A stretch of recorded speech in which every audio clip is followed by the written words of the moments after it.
په توفیق هغه غسلونه بیانو چې کوم ته اغسال مستحبه وي. قرآن او حدیث کې بعضې داسې غسلونه راغلي چې هغې ته مستحب غسلونه وي چې رسول الله علیه الصلاة والسلام نه د هغې استحباب ثابت دی په خپل عمل، او کله کله هغه به امر کاوه د استحبابي امر، او د صحابه کرامو د معمول نه هغه غسلونه ثابت وو، او د اسلام د روح نه معلومیږي چې دا مستحب غسلونه دي. دا یادول او باغه طریقه باندې خپل زندگی تیرول چې کوم مستحب غسلونه ته معلومي. کله کله داسې مواقع راځي چې د یو شي په حکم کې د خلکو اختلاف شي چې دا به فرض وي او که واجب وي او که مستحب وي سنت وي. نو په دې خطبو کې به تا ته د دې خبرې اندازه ولګي چې د غسلونو ډېر اقسام دي او د دې ډېر کیفیتونه دي قرآن او حدیث کې، او بعضې د هغې نه فرض دي او بعضې د هغې نه مستحب دي. مستحب غسلونو کې یو غسل چې په حدیث کې راغلی دی، نبی کریم صلی الله علیه وسلم با زنانو تم دا امر کاو او صحابه خپل په دې عمل کاو، لکه عبدالله بن عمر چې هغې ته ویل کېږي الغسل للاحرام. کله چې سړی احرام تړي او میقات ته ورشي، کم حجیان دي یا معتمرین دي هغو ته معلومه ده، نو احرام د تړل نه مخکې به میقات کې د غسل ځای هلته خلک غسل کوي او بیا احرام تړي. د حج دپاره یا د عمرې دپاره دا غسل چې و په دې باندې نبي صلی الله علیه وسلم خپل عمل کړی دی، او دا غسل عام زنانو تم ویلی و. او عبدالله بن عمر رضی الله عنه بارک موطا د امام مالک کې راځي چې عبدالله بن عمر رضی الله عنه چې د هغه دا عادت مبارک و. د حج مسلې ډېرې چې نقل لی دا د عبدالله بن عمر نه نقل لی. دا وجه د حجاج په زمانه کې عبدالله بن عمر د حج مفتی و، او د حج چې کومې مشکلې مسلې دي اکثر د دې روایت کوونکی عبدالله بن عمر دی، ځکه دا کثیر الملازمت صحابي دی، د الله د رسول سره ډېره زمانه یو ځای ګرځېدلی دی، او شدید الاتباع دی، د قرآن د حدیث سخته تابعداري کوله، او په مستحباتو کې مندوباتو کې په دې ټولو افعالو کې به د الله د نبي سخته تابعداري او پیروي کوله. بلکې د دې باره کې داسې نقل لی چې نبی صلی الله علیه وسلم کوم ځای کې اتفاقي طور سره 2 رکعاته لمونځ کړی، اتفاقي چې هسې اتفاقي او خوړ ته کوشش او 2 رکعاته لمونځ کړی، ده به په خپله زمانه کې ټوله قافله ودرولو هلته به 2 رکعاته لمونځ کاوه، حالانکه دا به سنت نه و، هسې اتفاقیات به. او د ده باره کې دا راځي چې کوم ځای کې د الله رسول ایک کړي تشې متیازې کړي، نو هغه ځای ته به چې کله ورسېد قافله به یې ودرول، هلته به یې تشې متیازې وکړي، د وجې د اتباع د نبي صلی الله علیه وسلم نه، سره د هغې نه چې دا نبي سم کوم ځای کې تش او دسمات یا ډک او دسمات یا په یو ځای کې خوب یا پاڅېدل، دا به د سنت د جملې نه و، بلکې دا به اتفاقیاتو د لارې. خو د دې سړي هغه تشدد په تابعدارۍ د نبي صلی الله علیه وسلم کې ما ذکر کاو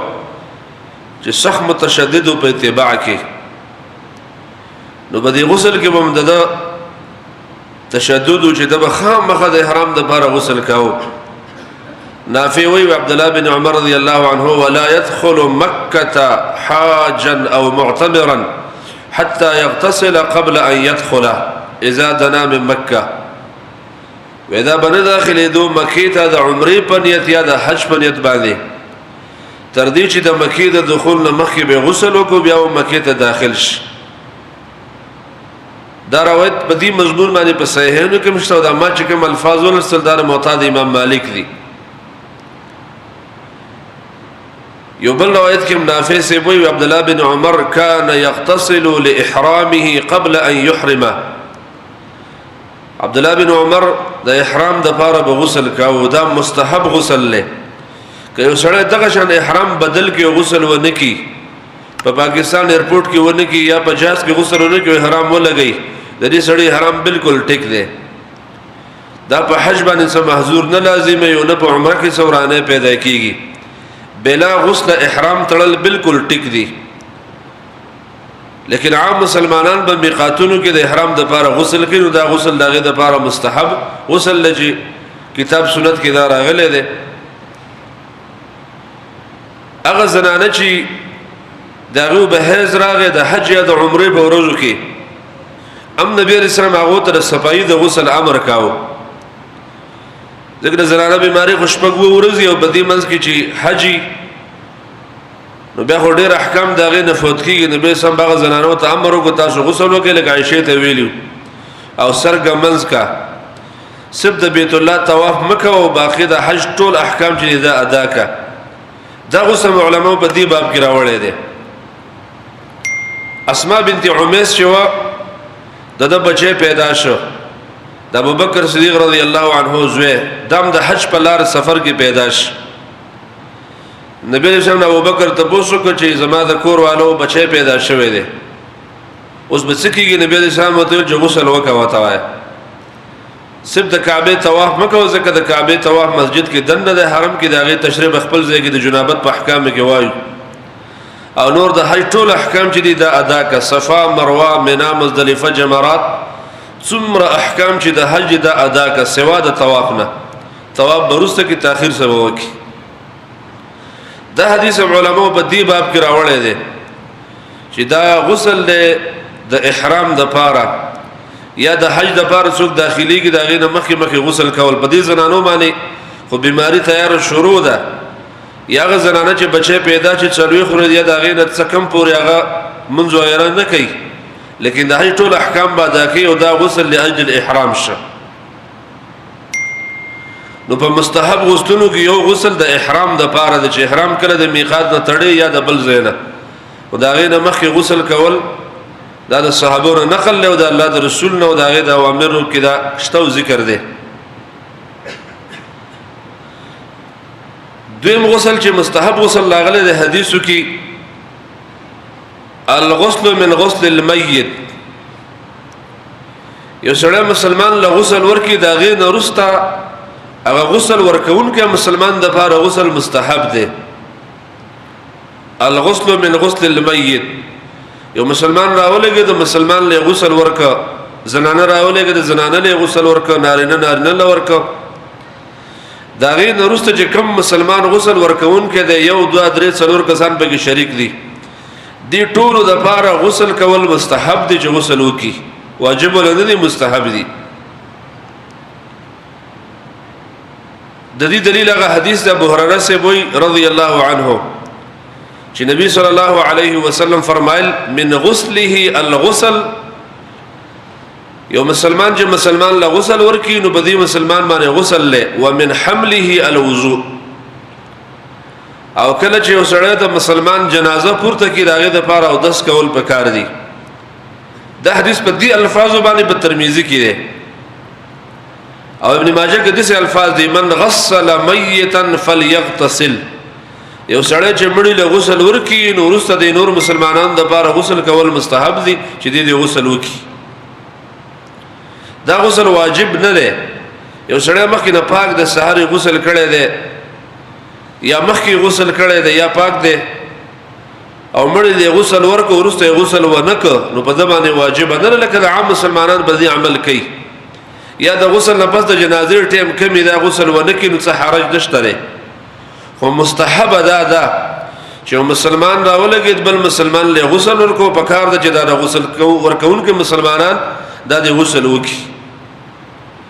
او کڅوک جنازې کټ لوګه ورکی دا سړی دی او درس وکي دا دوه خبرې په حدیث کې راغلي او دا صحیح حدیث دا ورسته حدیث ابن ماجه او دا مخکې ترمذی دی او سندونه ټیک صحیح سندونه دي دا عمل واجب ولې مستحب ده مستحب دلیل دا دی کله چې ابوبکر صدیق رضی الله عنه وفات شو نو داغه کور والا روزه نیولې و او تاسو پتر ابو بکر صدیق دا توصیه کړي خپل زنانه ته چې ځکه مړ شو مال به ته غسل لاکې. فاطمه رضی الله عنها علي ته دا وصیت کړو چې زمړ شو مال به ته غسل لاکې. نو علي خپل خزل خپل غسل ورکړو. دا په اسلام کې جایز دی اگر د پښتنو په نظر دا وران لګي او اسلام کې دا شته موږ پښتون بیانو. نو ابو بکر په یخنۍ کې وفات شو سخت یخنۍ وا او د خزل روزنی ولې وا. نو کله چې خپل خاون له غسل ورک ابو بکر صدیق رضی الله عنه نو بیا روزه نو غسل کولو ته ګرانو په جمع یخنۍ کې. نو صحابونه فتوا ته پوښتنه چې ما د ابو بکر له غسل ورک دا غي د وصیت مطابق